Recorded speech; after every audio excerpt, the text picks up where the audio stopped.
Welcome back to the Path of Longevity show, and I'm your host, Dr. Robert Lufkin. And I'm joined by my co-host, Dr. Steven Sidoroff.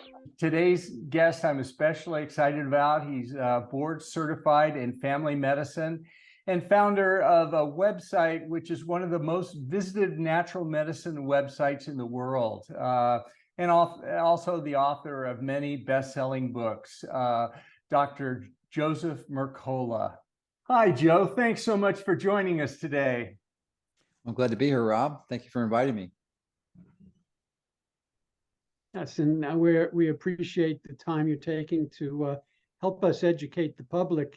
And to get us started, it would be great if you can tell us a little bit of how you got into the area, what turned you on about doing stuff on longevity. Sure. It's always been a fascination of mine. And that's one of the reasons why I went to medical school, because imagine I wanted to get people healthy and well, not to treat disease like almost all my other classmates did. And that was fine if that was they wanted to do, but I was interested in keeping people healthy. I was one of the only people in the class that had that perspective. So I've always had that passion. The problem is, as you well know, I mean, at least Rob, going to medical school, they don't teach you how to do that, because in 1910, thanks to Rockefeller, John D. Rockefeller, who actually died not too far from where I live, worked with Carnegie to initiate the Flexner Report, which literally changed American medicine forever and made it more of a pharmaceutically based component. So we were all brainwashed with that indoctrination when we go to school, and we really have to take independent efforts to acquire the knowledge to understand the true biology of how your body functions in order, if you're going to optimize health and prevent disease. Because conventional medicine doesn't understand in any way, shape, or form. They only prescribe symptomatic band-aids that invariably shorten your lifespan. Mm-hmm. Yeah, before we dive into this, and I'm really looking forward to it, maybe we could take a moment and just sort of step back and give us your kind of conceptual framework of aging and longevity. In other words, why do we age? What causes it from your viewpoint? Well, it's a long, complex, it's a good question. It's a long, complex answer, of course. I'll abbreviate it because of the time constraints. But from my perspective, I believe it's foundationally related to optimizing mitochondrial function. The mitochondria, of course, are the powerhouses of the cell, where they're believed to be primordial bacteria that somehow hybridize into our cells, and we have quite a bit of them. Do you know how many do we have? How many mitochondria do we have in our body? Good question. At least tens per cell or hundreds per cell? Yeah. So that adds up if you count the cells. So we're looking at not trillions, certainly not billions, not trillions, but quadrillions, like 40 quadrillion. So some cells, especially in the certain section of the brain, substantia nigra, can have up to 2 million of these mitochondria, because the energy dense, any area of any tissue in your body that requires much energy requires mitochondria, because they produce this. And in fact, an interesting book by Nick Lane cites that the human body, and I think our cells are 10,000 times more energy dense than the sun, which is profound. So if you're not creating energy, you're just not going to stay alive very well, because all the processes that you require for life are impaired. So I really think and that relates to usually excess oxidative stress, which is one of the things I want to talk about that is not widely known or appreciated. So I really focus on strategies that optimize mitochondrial function. And usually that's, interestingly enough, pretty simple and basic, because, you know, we've all been around long enough to realize that, you know, staying healthy is foundationally pretty simple. And it really revolves on principles to replicate what our ancestors were doing prior to us achieving the convenience of modernization. But that convenience comes with a lot of downsides that you invariably, most of the time, contribute to the shortening of our lifespan. So, and interestingly, a lot, and, you know, we're all interested in longevity. Do you know what happened to the lifespan of the people that live in the United States in the last year. Now, if it changes and goes down by 0.1 or 0.2 years, that's considered really significant. What happened in the last year? What happened to our longevity? It actually shortened for the first time in recorded history. Well, I don't know. Yeah, the biggest drop. How much did it drop by? I don't know. It was a couple of years. 2 to 3 years. That's a whole other conversation, but it's just an acknowledgement to the point that once you start violating practices that are intrinsic to the way our ancestors lived, you're going to have complications. And we made some big violations last year or two that contradicted that strategy, and we're paying the price.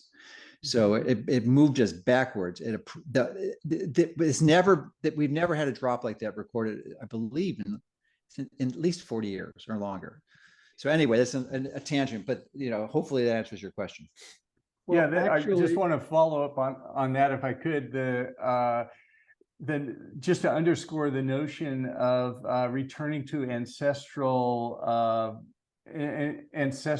factors, I guess. It's several people pointed out that the 20th century was a time of exuberance about scientific development, and there was great faith in technology with landing on the moon and nuclear power, and we got a few things right, but it seems like, in the opinion of a lot of people, one thing we got wrong was nutrition, and in some ways that started us down on this pathway. But we can talk more about that later. Excuse me, Steve. Go ahead. Yeah, no, that's fine.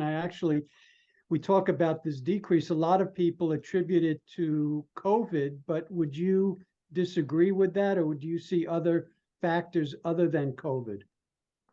Well, it's clear to me after analyzing this data for a few years that it's not due to COVID, other than the fact that it was the COVID jab that contributed to it. COVID almost had nothing to do with this.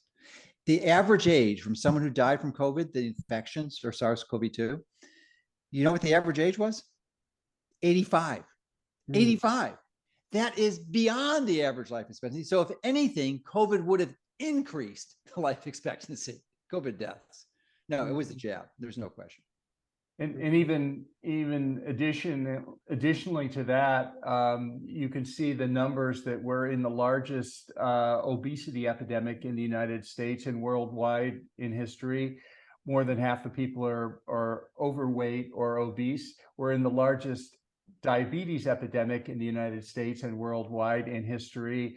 And all those things drive the chronic diseases that those are symptoms. Those are symptoms. Yeah, symptoms, and right. There's which leads into the first point I wanted to discuss, because there's a lot of confusion on this. And I did read your new book, that the lies they told me in medical school, or was it the lies I taught in medical school? It's right. Oh, the lies I taught. Okay, that's even worse. Lies I taught. So it's a good book, but I really appreciate all the time, effort, and energy you put into this, and really the journey that you took, because it's pretty rare for a hardcore academic like yourself to convert over to the truth of biology. They just don't get it. I don't know the reasons for that, but you're an anomaly. So thank you for making that shift. But the mission in that book, and in most books like yours, is that the focus is on insulin resistance. And there's no question insulin resistance is an issue, but the common belief is that it's mostly sugar that's contributing to that. And sugar is a minor player, an absolute minor player. And in fact, we need carbohydrates, a low, and I'm a big fan of ketosis and intermittent fasting and even regular fasting for people who are overweight. But the real driver, from my perspective, reviewing the literature, is not the sugar, it is the fat that we're eating. In some ways, the low-fat diet of the 50s, which caused just enormous tens of millions of deaths, probably hundreds of millions worldwide, because of the mistake they made, because in some ways it was good, because low fat is part of the solution, but it's a specific type of fat. It's the omega-6 fat, the polyunsaturated omega-6s, commonly derived from seed oils or vegetable oils that they're called, which is they try to pretty it up because vegetables have a good perception of health, but it's really seed oils and nuts too for the most part. But these seed oils, 80% of the fatty acids in them is a fat called linoleic acid. And because it's a polyunsaturated fat, it's very susceptible to oxidation. And this oxidation generates, the fat itself isn't dangerous, but when it gets oxidized or damaged, and things that would oxidize it would be like light could do it, or pressure, or excessive oxygen. And this it generates toxic metabolic byproducts, which cause free radicals and then damage your tissues, like your cell membranes, your DNA, your proteins, stem cells, mitochondria would probably be one of the most important one. And there's a very specific fat that's only available in your mitochondria. And I'll bet you know what that fat is, Rob. What do you remember that? What that fat, they call that fat? In the mitochondria? No. Yeah, it's called cardiolipin. Cardiolipin is and we've all seen pictures of the mitochondria, and they've got these little curves in them, right? And that curve is the cristae. And that the reason that curve occurs is because of a very specific fat called cardiolipin. And the only place in your body it's in is in your mitochondria. And the reason that's important, because if you don't have that curve, these complexes that cause your mitochondria to produce the energy, there's 5 of these complexes, they become separated. The curve pushes them together, and it makes the transfer of the electrons and the production of ATP much more efficient. So if you make, and the cardiolipin is, instead of a triglyceride, it's like a quadriglyceride, because it has like 4 tails of fatty acids and these fatty acids are composed of fats that are common in your diet. And if your diet is composed of a high level of this omega-6 fat, it saturates this cardiolipin with the linoleic acid. And that's just like, it's like tinder in a fire. It's like that you make, or kindle, or not kindle, but kindling, to start a fire. It's like ready to explode. And then there's certain items in, which is another issue. I don't know if I have time to talk about it, but iron, when you get is a real common, when people have high levels of iron, we get iron and high levels of linoleic acid. It's a recipe for disaster, and then it causes all this metabolic dysfunction. So probably wonder, well, we all know seed oils are bad, but the problem with it is that we don't know the prevalence. So, and I mentioned earlier that, my focus is seeking to replicate ancestral patterns. And if you go back to 1860, you'll find that the amount of linoleic acid in our diet, this is a really important number, was between 1% and 2%. 1% and 2%. Now, omega-6s and linoleic acid specifically is considered, although I disagree with it, to be an essential fat. I consider it to not be an essential fat because newer studies prove it. I mean, you could have like few generations of animals without any omega-6 and they do just fine. But it's almost impossible to become deficient in omega-6 fat because almost every food you have has it in it. I mean, you'd have to have some industrially processed diet to have a diet devoid of omega-6. If you're eating any food, you're going to get it in there for the most part. So 1% to 2% before 1860. 1860, they developed a technology to industrially process seeds, and it's a long story. We don't have time to go into, but in another 40 years or so, up until 1900, then they started to emerge to become pretty popular. Because even up to 1900, it was a very low amount. Before 1860, 0% of omega-6 industrialized seed oils in diet. And after 1860, we went up to 1900, went about 1% to 2%. But then it's been rising ever since. And I'm going to tie this into obesity in a moment. So if it was 1% to 2% in 1860, what do you think it is today? 1% to 2%. It's orders of magnitude more. Yes, that 100% correct. 10, 20, a minimum of 20%, and as high as 30%, depending on what which population you're looking at. So when you get levels 10 times higher, it's an absolute prescription for disaster. And I'll tell you one of the reasons that it contributes to obesity And one of the, we used to think, and I'm sure this is a factor, I used to teach that if you're insulin resistant, or metabolically inflexible. And let's get the numbers too, because there was a study that was published in July of 2022, Journal of American Cardiology, that was an update of the previous study that was done on NHANES data that showed how many people in the United States are metabolically inflexible. And by metabolically inflexible, I mean they've lost the ability to seamlessly convert or transition between burning carbohydrates as their primary fuel and burning fats. So what do you think that number is? And this was based on NHANES data from 2018, so it's already 4 years old. Well, I know that study, it's 88% or metabolic. No, that was the 2000. That was the 2012 or 2016 one. Okay. Study. That was the previous one. You're right. It was 88%. So what did it climb up to? What is it now? 93%. Now, folks, that's 14 out of 15 people. And that data is 4 years old. And Rob, you just cited the study before that was 88%. So that in 4 years, it went up 5%. So most likely it's over 95%. So 19 out of 20, today, 19 out of 20 of us are metabolically inflexible. We're metabolically injured. We are far from optimally healthy. That is a shocking number. So what do I believe is the primary contributor of that? There's a lot of factors, but I really believe it's this linoleic acid. There's like little to no doubt in my mind that this is one of the big things. And I'll tell you how it does it at a metabolic level. I just skimmed over the molecular biology of it. But when you get down to some other mechanisms that just what it does to your appetite. Now, linoleic acid happens to stimulate the endocannabinoid receptors.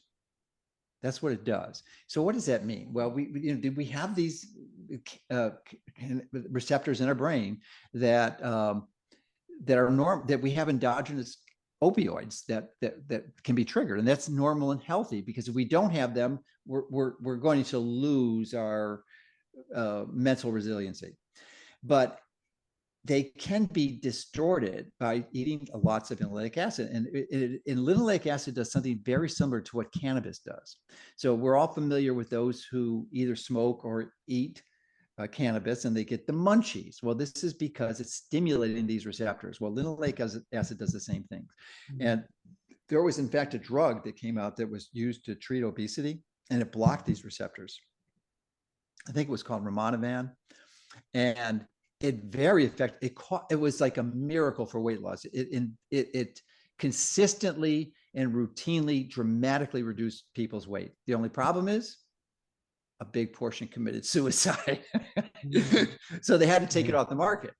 So that's the mechanism that contributes to this increase in appetite. In addition to, of course, the linoleic acid will, by it in and of itself, will increase in insulin resistance. No question about it. And I just don't have time to go into the mechanism for that now, but it increases insulin resistance. And it doesn't mean that if you are one of the 19 out of 20 people in the US who are overweight or diabetic or pre-diabetic or have metabolic syndrome, that you shouldn't restrict carbohydrates initially. I'm a big fan of that. I think there's value to that. But if you're not paying attention to your omega-6 fat, like so many people did when they were doing keto, if it was fat, it was fine. Nothing could be further from the truth. They were eating seeds and nuts, and there's only one nut. There's only one nut that is not extraordinarily high in either omega-6, carbs, or oxalates. Do you know what that nut is? This is important. Macadamia nut? You got it. I know you would have it. That's 100%. It's macadamia nuts. That's really the only nut I think that should be taken or consumed in any reasonable quantity. That doesn't mean you can have one or two almonds, but almonds is the one that has all three. It's high in carbs, it's high in oxalates, and it's high in linoleic acid.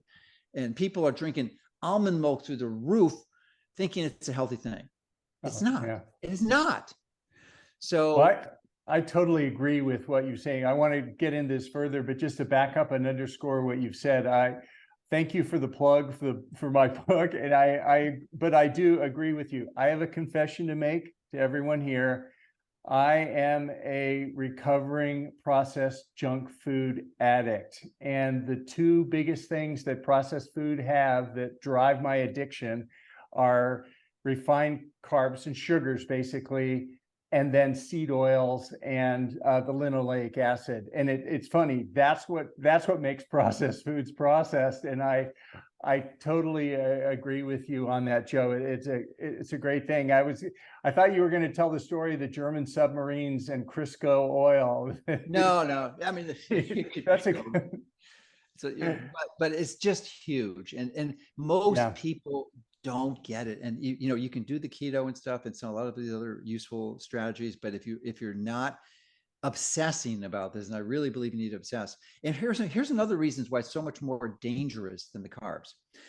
Because if you have a carbohydrate and you go on a binge and you have a lot of sugar, just pure sugar, not the seed oils, that's going to spike insulin, and it'll spike your sugar and secondary spike insulin, but then it's gone. It's not hanging around. It is gone within hours, day at the most.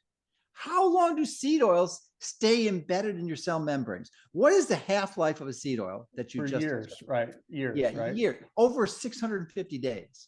So literally it's going to take you 7 years to get it out of your body. 7 years. Maybe Joe, at this point, if you don't mind, just for our audience who's listening now, some people may know what seed oils are, but it's a little confusing. Like which there's some oils that are much worse than linoleic acid. If you could go through that. Yeah, actually the simplest way to do is to go to my site, which we basically had to remove all our articles. My site's been around for 25 years. Most people know that. We had to delete 15,000 articles in August of 2021, sorry. And so now we have a Substack site where all those articles are. And you can just go to that Substack, just type in Mercola and seed oils, and you'll find the reason I'm plugging my site, but I'm plugging it to give you information that I can't easily describe on this podcast. So we just type in that and you'll get an article that has beautifully illustrated graphs of the different types of seed oils, and not only the graphs, but the concentration of the linoleic acid in each one of those, like sunflower, safflower at the top.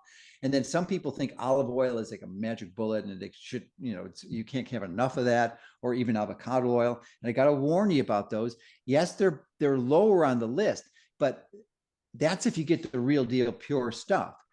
80% of both olive oil and avocado oil are adulterated with seed oils. So it could be worse. So now you got, if you're not spending $40, $50 a quart for this stuff, you're probably not getting the right thing. You have to get them to specialty stores, and you have to be really diligent about getting the real deal. But even if you're doing that, I still think most of us don't benefit from having that. Yes, you can have, if you have the real deal, a tablespoon a day of olive oil or avocado oil is fine. But normally you want to avoid those, primarily because of the alteration issue, but it's still high in linoleic acid. So what do you use? Because we do need fat in our diet, no question. You need really saturated fat is what you need. And saturated fat has been vilified. I can remember when Oz first made on a show, like in 2012, and that we had a contention, we had an argument about this because he's, of course, a cardiologist, and he was a big believer in the evils of saturated fat. But I think more of us have come to appreciate that it is healthy. So the saturated fats that are healthy and low in linoleic acid are mostly animal fats. There's two primary ones. One would be ghee, which has a much higher smoking point, so it's much better for cooking than butter. But you can use regular butter too. They both have about the same amount of linoleic acid, because the only difference between the two is most of the proteins removed in ghee. And then the other one would be beef tallow. A lot of people use lard, but the reason you want to stay away from two animals that are typically perceived animal foods as healthy is that they're relatively high in linoleic acid. That would be chicken and pork. Ancestrally, they weren't. But 1860, we got the ability to industrialize the food supply. So they're now fed these seeds and grains. And for the most part, they only have one stomach, so they're just like us. They're monogastric. And if you have multiple stomachs, like a ruminant, like a cow or a deer, buffalo, lamb, and then you have like a biohydrogenation chamber, so that you can take an unsaturated fat like linoleic acid and you can actually add hydrogen bonds to it, which we can't do. really well at all. So if we can't do that, we store it. So chicken and pork, you really do want to avoid. Even if you're raising them yourself, it would potentially could be okay. But you had to feed them special. You have to feed them completely different. You can, if you give your chickens organic chicken food, or poultry meals, it's going to be really high linoleic acid, because animal science is even worse than human science. That they don't understand linoleic acid. I view it as a contamination. I view most linoleic acid in excess of 2% of your total daily calories as a metabolic poison, a pure metabolic poison. And I just avoid it like the plague. I try to have as low linoleic acid as I can, because I just understood this about 2-3 years ago. So I still have more than I would like it in optimizing my cells and trying to get rid of it. And it's a slow process. So I think that covers it, because I want to go, and we have a limited time. I want to go over a few other important topics, I think. Oh, yeah.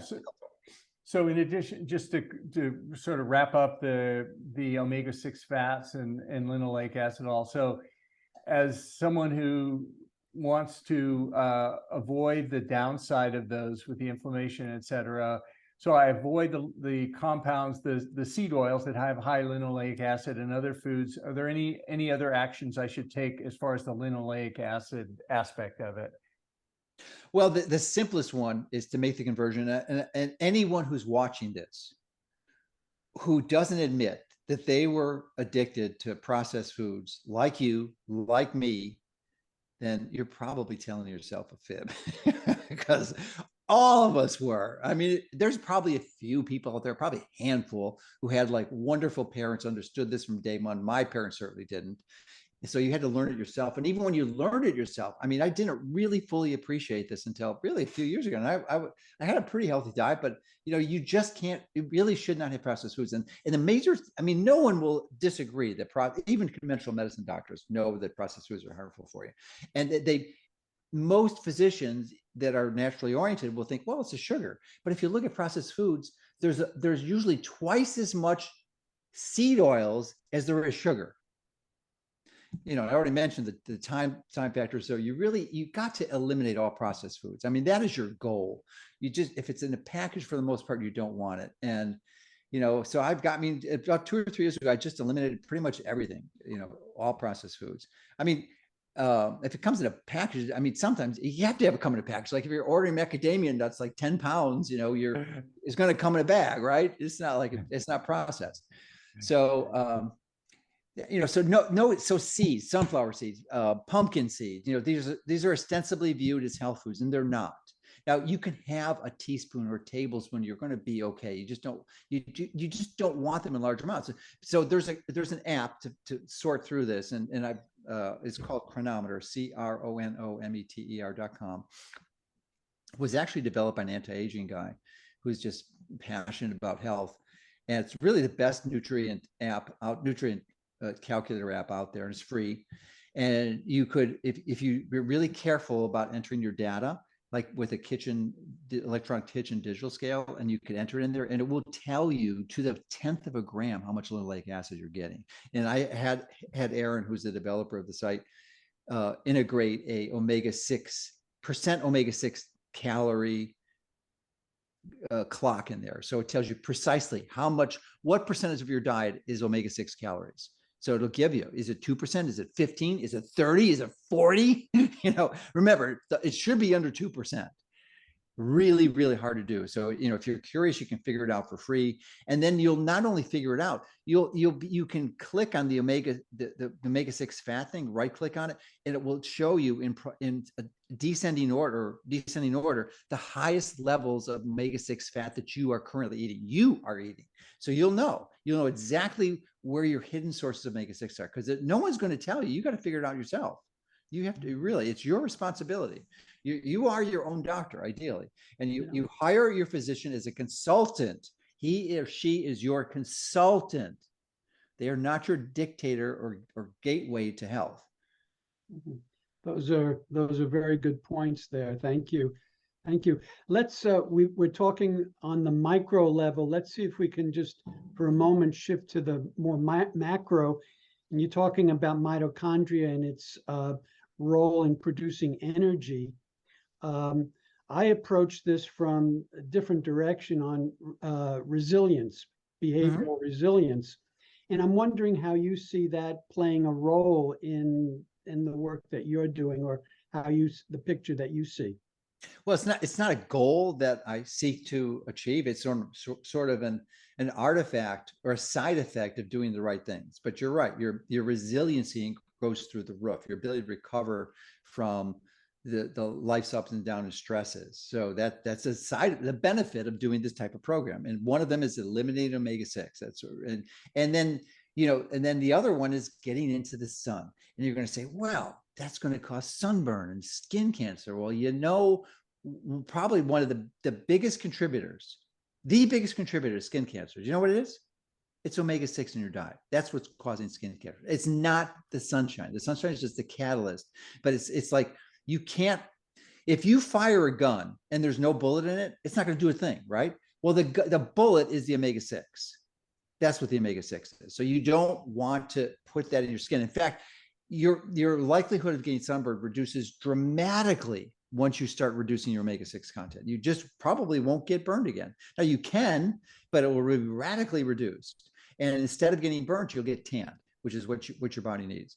So that is one of the other primary strategies I widely embrace and encourage people to consider adopting, is to get into the sun an hour a day, every day around. The timing is so important. Now you can do sunrise looking and sunset, but if you want to get the metabolic benefits from the sun, you need to get out there around solar noon.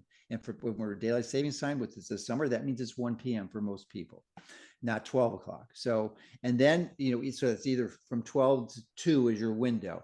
And then with minimal clothing, because why? The obvious one is you're going to increase your vitamin D. I have not swallowed vitamin D in 15 years. Do you know what my vitamin D level was this year? I hit a threshold I never thought I would hit without any supplements for 15 years. Guess what I hit? What was it? I don't know. Yeah. 100. Really? I got 100 without taking any supplements. Do you use a sunscreen? No, don't be silly. The sunscreen. Now there are appropriate times where a sunscreen is indicated, but you have to use it carefully. You don't want to use it. If you use a sunscreen, you're not going to get vitamin D anyway. But the skin on your face is pretty thin and it's sensitive to photoaging. So I would wear a nice broad rim hat so that you don't have the sun. You want your face always in the shade would be best. But the rest of your body, take off your shirt, wear a sport bra if you need to, and shorts, and get out there. And it's going to be but so it's not just vitamin D. There's like 5 other things that make a big difference. Now we all know what's important for sleep is melatonin, right? And your body makes it, but in the pineal gland. But where is more melatonin made than the pineal gland? Because the pineal gland only makes 5% of your melatonin. Skin. No. The skin? No. Nope. Okay. You're going to like this, Steve and Rob. 95% of the melatonin in your body is made in your mitochondria. But not indiscriminately. It's made when it's exposed to near infrared radiation. Guess which wavelength happens to be the most predominant one in sunlight? Only 7% of the sunlight is UVB or UV. It might just be UV. I don't know, but it's only 7%. So that's a relatively minor percent. 40% is near infrared. 40%.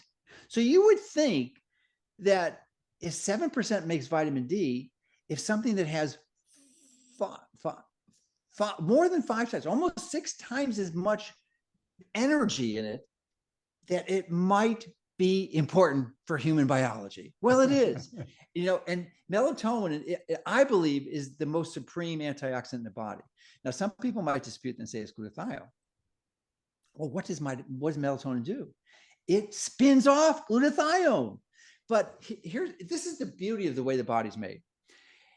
Your mitochondria are making the melatonin. What spins off most of the free radicals in your body? The mitochondria. That's where all the damage occurs in the mitochondria. So I talked about cardiolipin. So you got to keep it low in linoleic acid.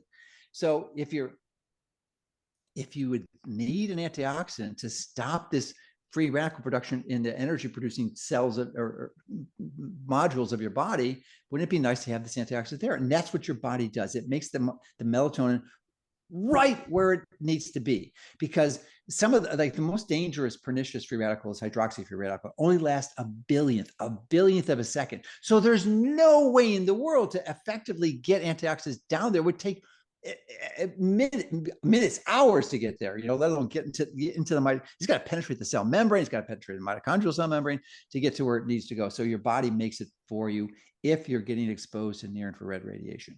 And that's one of the reasons why I think most of us are well served if we live in warmer climates.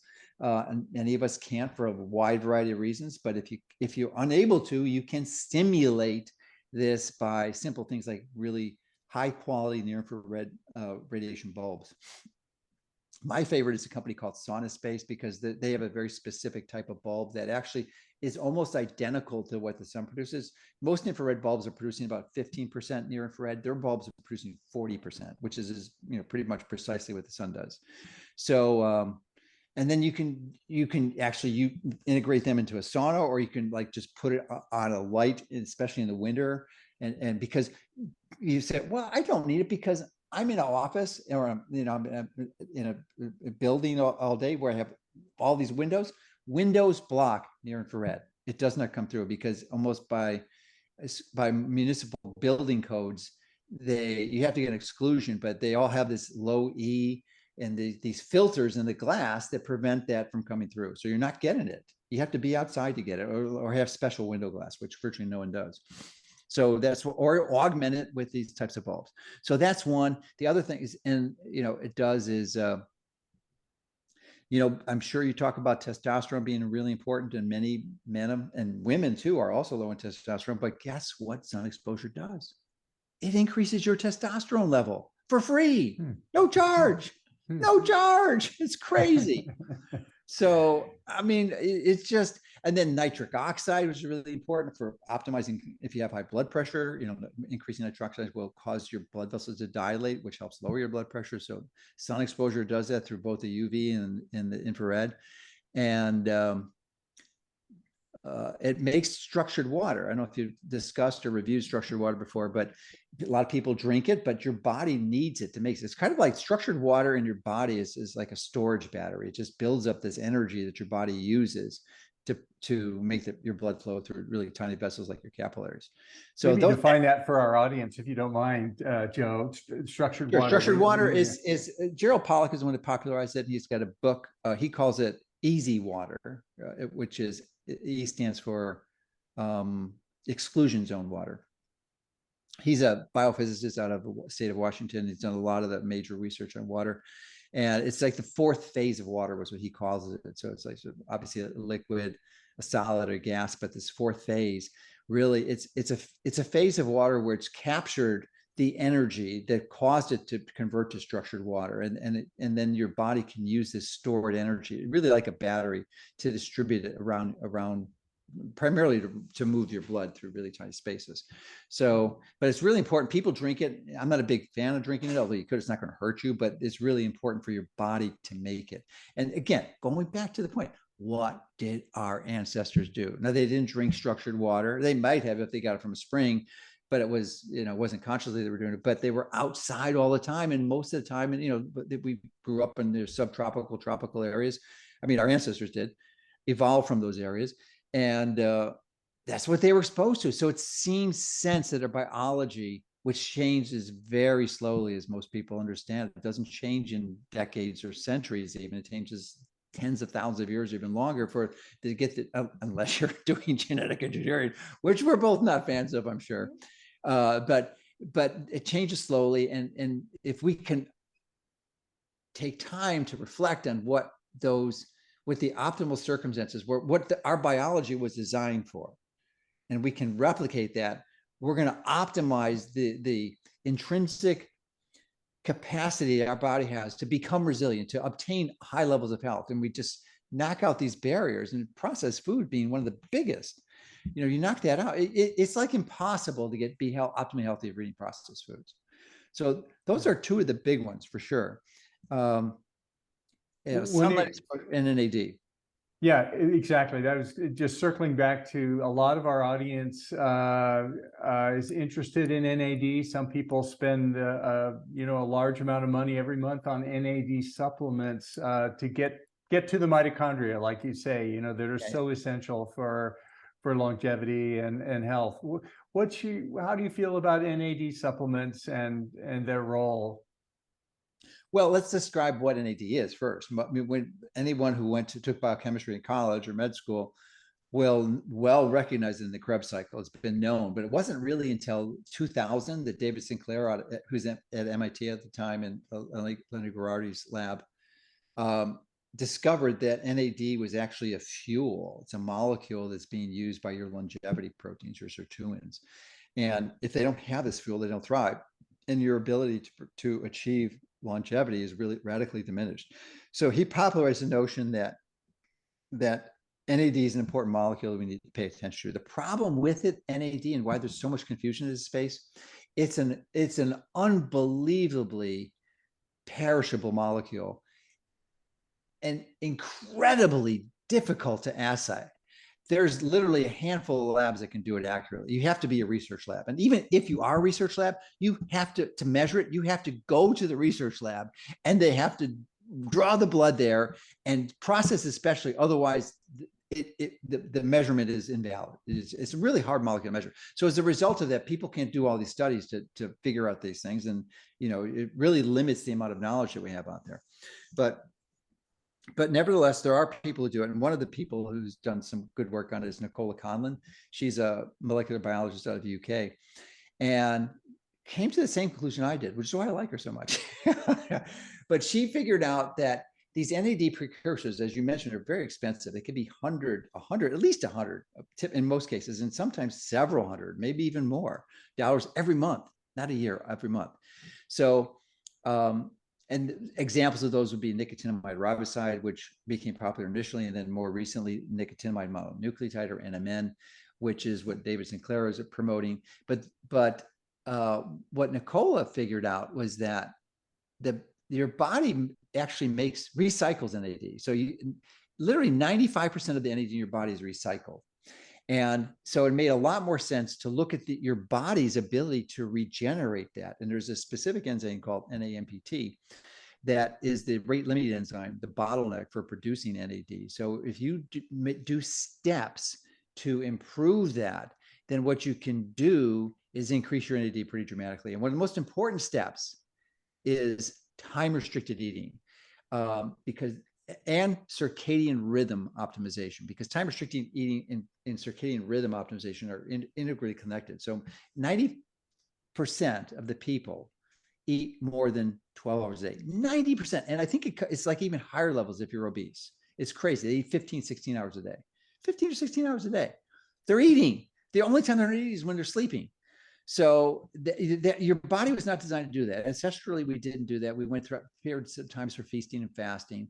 And most of us are not doing that today. So that disrupts when you're not having that restricted eating window of about 6 or 8 hours, which is ideal for most people, then you're going to disrupt your circadian rhythm. So that's one of the things that will also slow down the NAMPT enzyme that causes your body to make NAD. So if you do that thing and you exercise really good, especially when you're fasting, like the best time to exercise is in the morning. When you're fasting, you haven't eaten for maybe 16 hours or so, and then you throttle up this enzyme in NAD is ready to just crank out NAD. And then the other thing we figured out is that a very small amount. See, when your body metabolizes NAD, like the sirtuins do, or the PARP proteins, they turn it into they take NAD, it's converted to niacinamide, which is similar to niacin, but it's different. The niacinamide won't make you flush like niacin, but you need very tiny amounts of this niacinamide, because if you take a large amount, like 100 or 500 milligrams, 1,000 milligrams, that has a negative impact on your sirtuin proteins. There's a negative feedback loop that occurs there. It actually suppresses it makes things worse.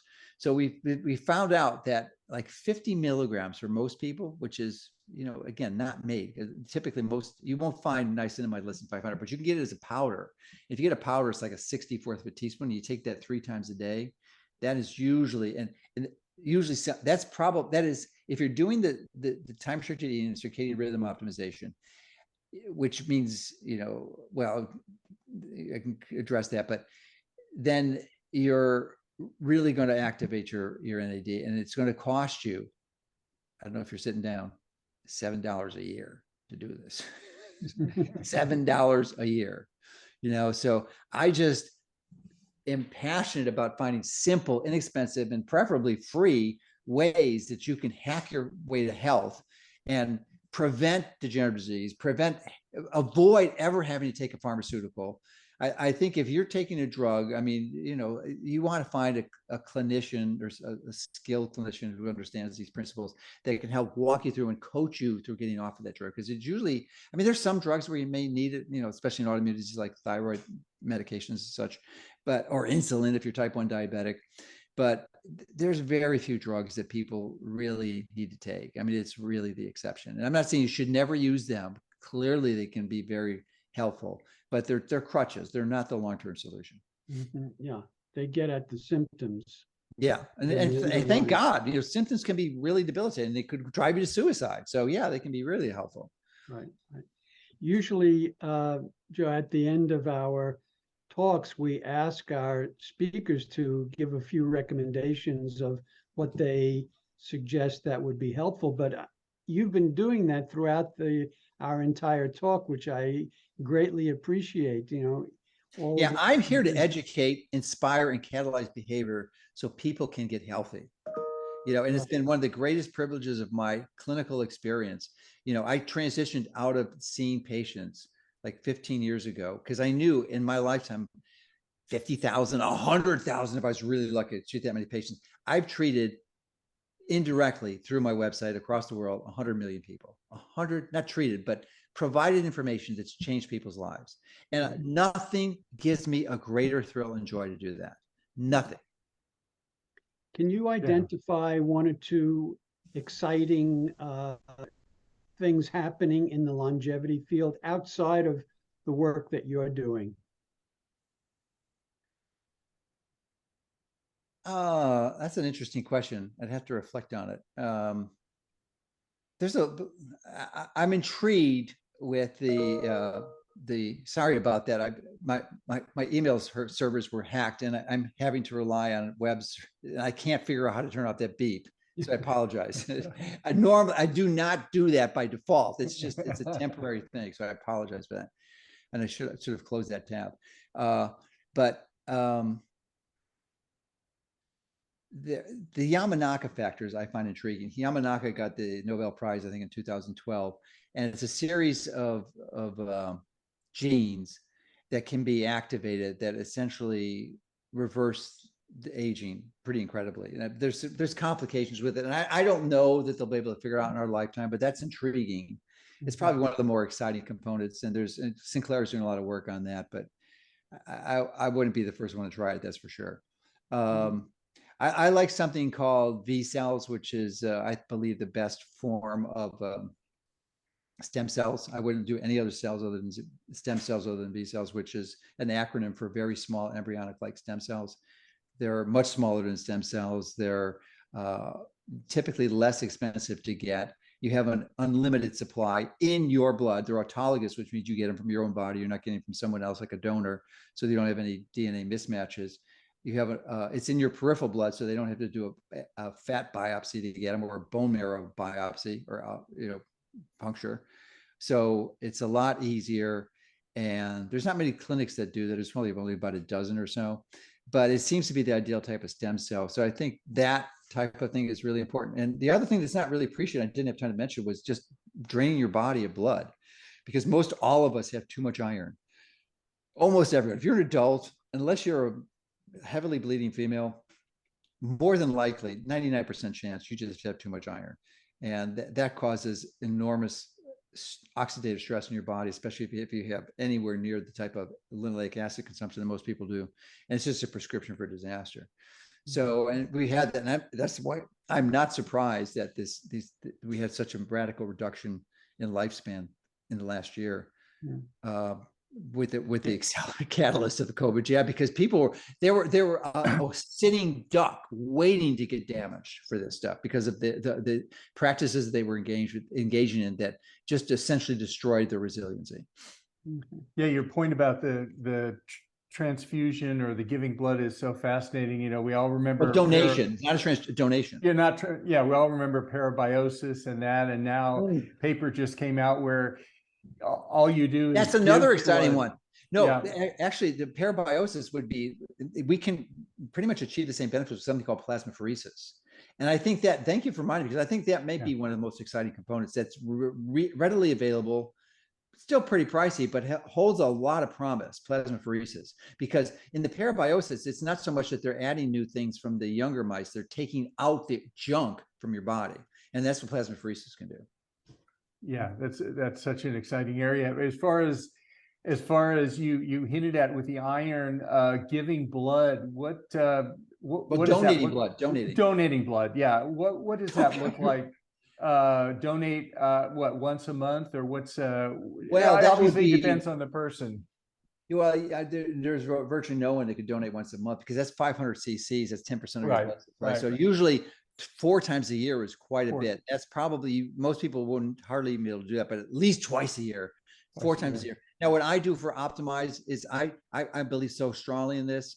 And plus I have, my dad had hemochromatosis because I have a genetic anemia called beta thalassemia. So I get a tendency to have higher iron. So I typically draw my blood and take out 60 cc's of blood every week, which equates to about 7 units of blood a year. So that's a pretty rapid way to get rid of it for me. And I'm committed to that. Most of us aren't going to draw our own blood and take out, 2 ounces of blood a week, but that would be, in my view, ideal. You could do it less frequently. So you can do like 2 times 4 is 8. So you can do 8 ounces of blood once a month. And see, if you do it slower, it's more tolerated. You just can't do 500 cc's once a month. You could do it once or twice, but the third time your hemoglobin will be, because it takes you 3 months to regenerate your blood. 3 months. Yeah. Wow, this has been so fascinating. There's so many things that we haven't even had a chance to cover. How can people find out more about the work you're doing on your website? Maybe you could repeat it for people that are listening to this on audio. It's my last name, Mercola, MERCOLA.com. As I alluded to earlier, my site was a treasure trove of information, but we had to delete our articles. And now our articles are only up for 48 hours, and then we transfer them to our Substack site. So, which is, you just substack.com and type in Mercola, it'll come right up. So, and because of the position I've taken in embracing the responsibility of educating people about the dangers of what's been happening in the last 2 years that the media isn't exposing. So I've been vilified and deplatformed essentially everywhere. So well, off of YouTube, we actually sued YouTube just a few weeks ago for doing what they did, because they changed the rules without telling us, and because we had no checks or credit, no, that's a credit. Any violations. We had no violations, and none, zero. And they just changed the rules, and they said, you're gone. Because we never put stuff up that violated their terms. We wouldn't want to do that, because it's an important platform, but they control the system. So anyway, the reason I've alluded to that is not to brag, but to just mention that you're not really going to find me. I think we're on Facebook and Twitter, but they essentially, we have no reach on there at all. So, but you could, if you go to those, you might find us. So yeah, it's, there's a lot of, and I've written 17 best-selling books, so those are out there too. We appreciate all you're doing to help people in their quest for greater health. So thank you very much. Oh, you're most welcome. I'm just delighted to have the opportunity to share some of this really important information. This is for general information and educational purposes only, and it's not intended to constitute or substitute for medical advice or counseling, the practice of medicine, or the provision of healthcare, diagnosis, or treatment, or the creation of a physician, patient, or clinical relationship. The use of this information is at their own user's risk. If you find this to be on the value, please hit that like button to subscribe to support the work that we do on this channel. And we take your suggestions and advice very seriously, so please let us know what you'd like to see on this channel. Thanks for watching, and we hope to see you next time.